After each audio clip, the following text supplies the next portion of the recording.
marcando el rumbo, siempre tempranito para ti. marcando el rumbo. Mañana traemos gente interesante a hablar de temas importantes para que ustedes y nosotros estemos informados de lo que acontece en el país y en el mundo, para que en tu diario cotidiano vivir puedas pues saber cuáles son las cosas que pasan y cómo suceden, sobre todo aquí en nuestro país. Y en este mes que está dedicado al medio ambiente y que todo el mundo habla mucho de medio ambiente y de todo el compromiso que tiene que asumir y que todo el mundo busca en Google o en ChatGPT, pues qué es medio ambiente y qué es el plástico y qué es la extracción de materiales de los ríos y todo eso, pues tenemos a alguien muy interesante. Primero porque es un hombre joven. Y qué bueno ver gente, bueno, joven no de 20, 30 años, pero joven con relación a quienes han sido ministros, por ejemplo, de anteriormente de tu partido. Un hombre joven que dirige la Secretaría de Medio Ambiente y Recursos Naturales del Partido de la Liberación Dominicana, PLD, Alfonso Ureña. Muy buenos días y bienvenido, Alfonso, a Marcando el Rumbo. Muy buenos días a los amigos que nos escuchan tan temprano y a ustedes, gracias por la invitación, y yo contento y feliz de compartir los temas sobre medio ambiente. Estamos en el mes de medio ambiente. Se acaba de celebrar en Francia una cumbre sobre el tema de los océanos y entre el compromiso sobre todo de los países que tienen más océanos, porque todos los países tienen una franja que les corresponde de océano. Aquellos países que tienen más territorio, como es el caso, por ejemplo, de Francia, que tenía varias colonias o varios países anexos a él que tenían mar, Estados Unidos. Bueno, mientras más franja de mar tienen, más preocupante o más involucrado vemos a esos países en los temas de cómo conservar nuestros océanos.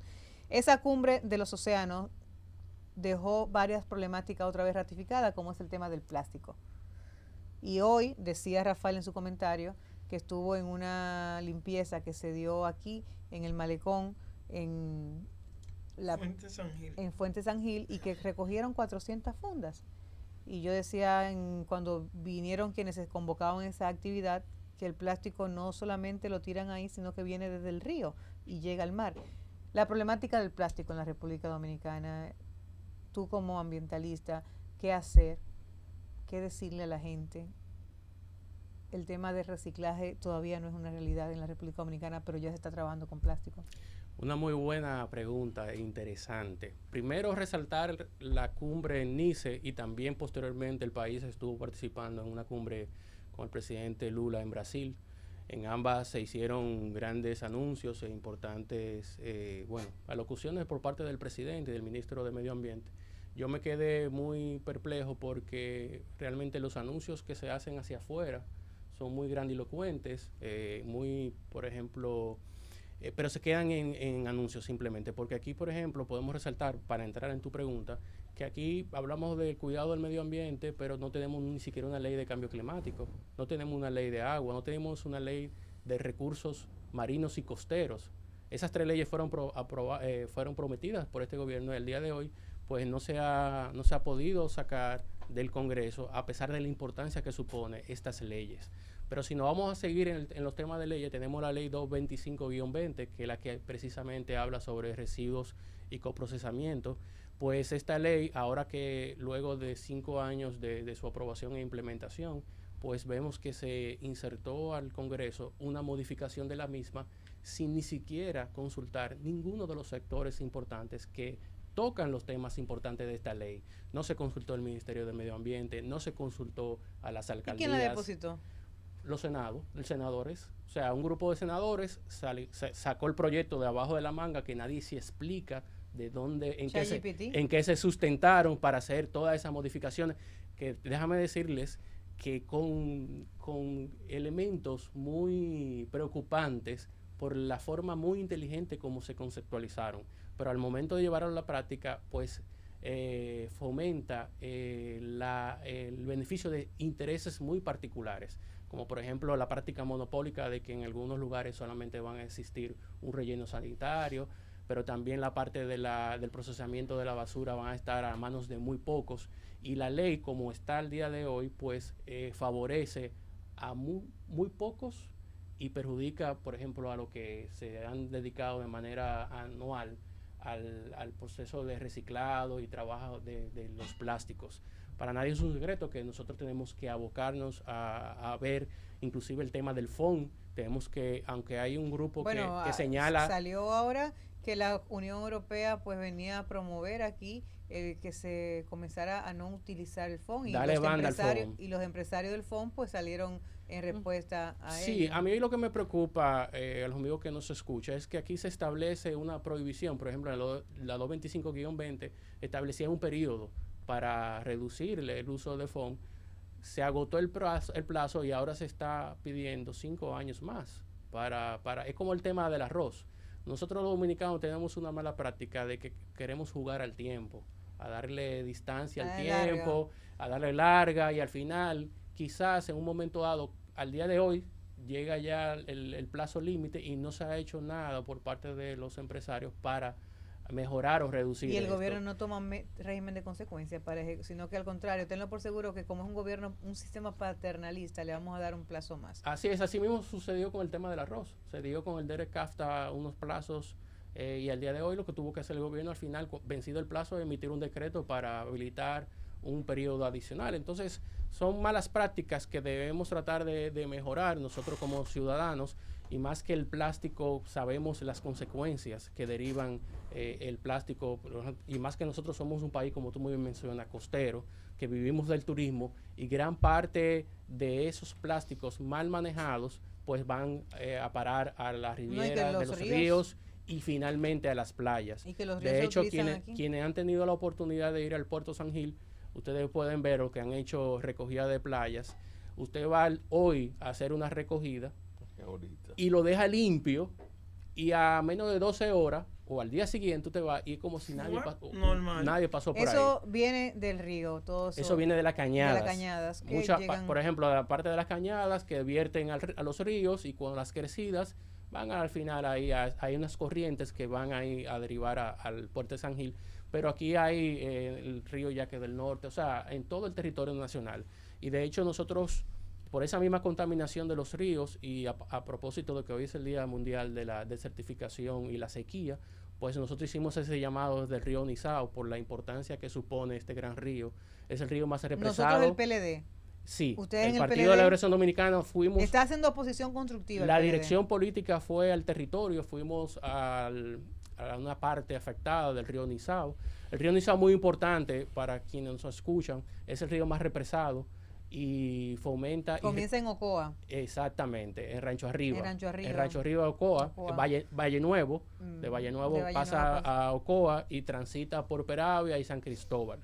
Es el río más represado, representa más de 1,000 kilómetros cuadrados su cuenca, pero irriga más de 14,000 hectáreas, tanto en Peravia de San Cristóbal. Sí, pues tiene una presa. Pero déjeme decirle que el que se está bañando hoy, probablemente en el Distrito Nacional y en el Gran Santo Domingo Este, ¿Es con esa agua? Es con esa agua, porque vierte más de 40% cubre más de 40% del agua que se utiliza en el Gran Santo Domingo. El río Nizao. El río Nizao. Viene para que ustedes vean la importancia, pero también... a través de su complejo hidroeléctrico genera más de 200 megavatios de energía de aguacate, de energía limpia, lo cual supone pues la gran importancia que representa este río. Sin embargo, quienes vieron, por ejemplo, en Semana Santa, que se hizo muy popular el balneario Las Neveritas, que se veían unos balnearios muy bonitos de aguas azules, que eran como unos pozos. Esos no son pozos, señores, esos son zanjas, producto de la extracción deliberada del río, de agregados del río. Bueno, el río Nizao lo hemos visto que se ha desangrado. Yo recuerdo cuando mi hija cumple 26 años ahora, y la primera vez que la llevé a un río fue a Nizao. Y ver Nizao 26 años después, vemos cómo el tema de la extracción de las granceras de material, pues sobre todo en la parte que da a la carretera cuando uno cruza, totalmente, pues eso es tierra, no se ve venitas muy finas de agua de un río que era muy caudaloso en esa parte, ¿verdad? Cuéntanos un poco con el tema de cómo impacta la extracción de materiales de los ríos para la construcción y cómo tiene que convivir esta actividad, porque la verdad que se necesita material para construir. Es muy buena la pregunta, porque muchas personas no saben realmente cuál es el impacto de la extracción de arena de los ríos. Y los ríos tienen una capa freática, que básicamente es por donde una correntilla de agua, por donde pasa el agua de manera superficial. Esa separación entre el subsuelo y el agua superficial, ese colchón lo coloca la arena. Y la arena lo que permite es que el agua vaya aguas abajo, no se infiltre. Entonces, cuando usted remueve esa capa de arena que separa, entonces lo que hace es que empieza a llegar hasta el subsuelo, porque no hay estudios que en un momento dado determinen el nivel de profundidad que usted puede extraer de arena. Y entonces lo que hace es que el agua, en lugar de ir aguas abajo, se va al subsuelo. Cuando el agua usted viene que se desvía hacia el subsuelo, lo que hace es que cada vez más hay menos agua que corre río abajo. Entonces, ¿qué pasa? ¿Cómo afecta eso? Bueno, los que viven en las cuencas bajas, que se administran de ese río para sus sistemas de agricultura, su subsistencia, los balnearios, cada vez más tienen menos agua y en un momento dado puede derivarse en que el río se seque.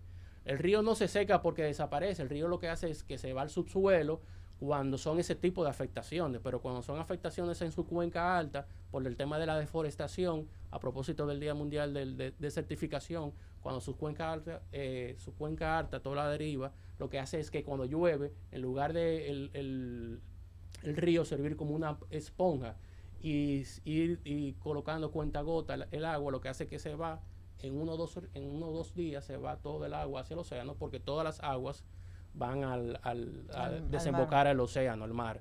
Entonces lo que se hace es que cuando no hay estos sistemas de esponja, que son la capa vegetal que existe en las cuencas altas, los bosques, pues lo que hace es que el río, el agua que se genera, se va agua abajo rápidamente. También en otros casos... Y se pierde entonces agua. Se pierde y no se aprovecha. También en otros casos, como por ejemplo en Valle Nuevo, en los Haitises, donde el agua que se produce no necesariamente por el agua, sino es por efecto de condensación, porque por los vientos alisios tienen una temperatura dada, estos árboles a esa altura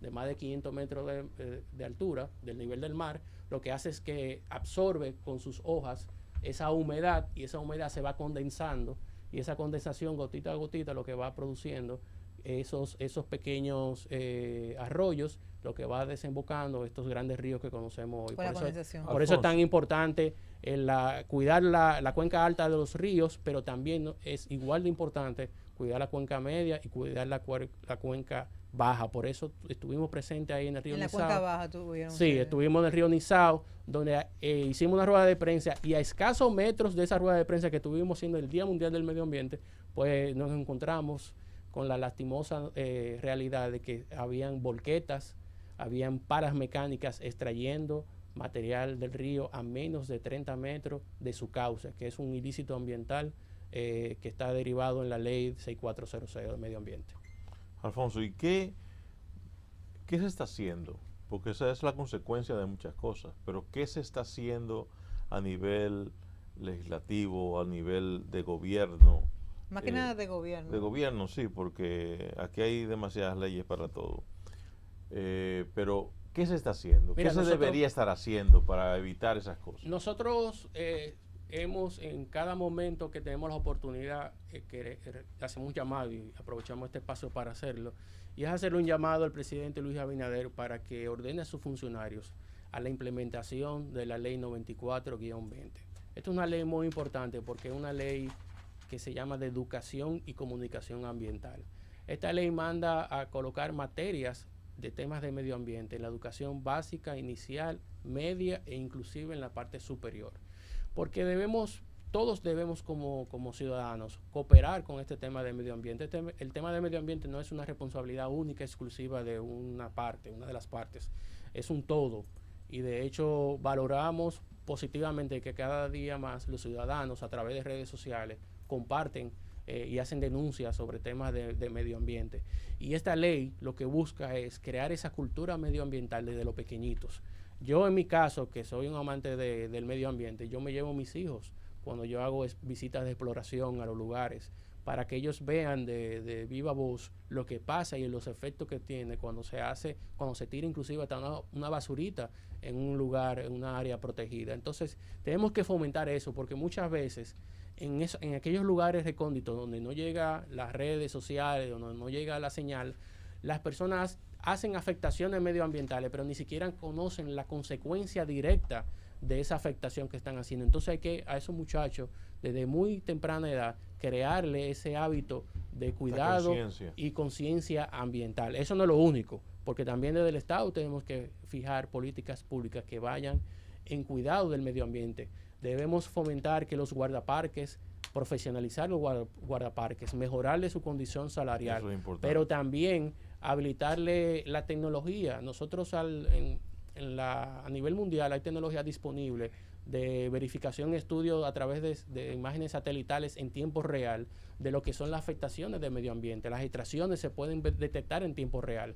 Yo en la rueda de prensa que estuvimos realizando llevamos una serie de fotos satelitales de cómo a través de los años se ha venido afectando esa área, y esas imágenes se tienen en tiempo real al día de hoy. O sea, que son de las cosas que se pueden implementar para mejorar el cuidado y la preservación de los recursos naturales. Bueno, gracias Alfonso Ureña por habernos acompañado, secretario de Medio Ambiente y Recursos Naturales de la Secretaría del PLD. Un joven que está comprometido con el medio ambiente, y gracias a ustedes por haber hecho posible su sintonía una vez más en Marcando el Rumbo. Comenzando el día, informando, analizando al mundo, aquí llegó